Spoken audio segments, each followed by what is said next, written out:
Legit gas taking in some water here on this seam. It's split open. And someone had tried to repair it in the past, so I ground out all the old repair off, split it open and cleaned out in the crack with a knife, and then epoxied it both sides. That turned out pretty good. There's some epoxy on these two rough spots. And then I found under here, this is split open above this previous repair. I did a lot of sanding here to really smooth this out a lot. And I think I'm going to try to, I've got this piece of leftover fiberglass cloth and the fiberglass repair kit, so I think I'm going to try to use that and start up here and cover that and then come all the way around and reinforce this crack as well. Interestingly, you see these little holes here, that water was dripping out of those, so that was also a leak there and there.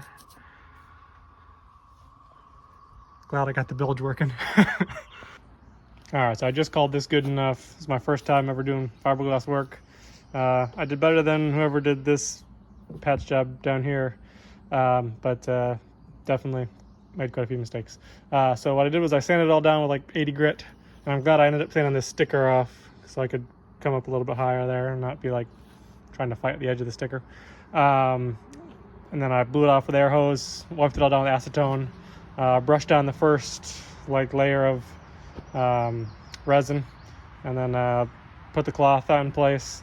First thing I'd recommend, wear gloves.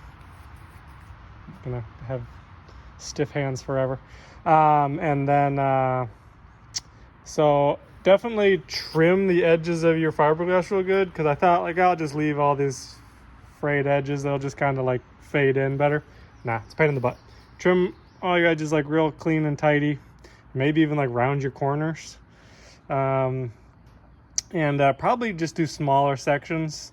It's hard for me because I've got a big crack here. This whole section is like all super crappy and porous. There's a big crack down there, and so like I had 3 areas like all right next to each other, and the random piece of cloth I had was just right, so I ended up just leaving it all in place. But I probably should have done like 3 pieces, and that might have saved me a little bit of resin, because I was kind of I would have liked to have a little more resin. I was like used every last bit of it, and it was kind of running dry. And then also like when you have like an outside corner and an inside corner, I just could not get rid of some of these bubbles. I like push in here, get a bubble there, push in here, get a bubble there.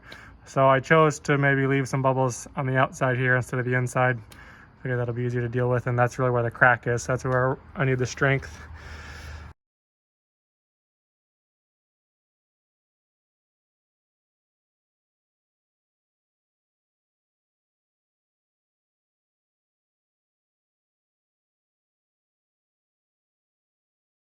Another potential leak I'm fixing is this fitting here.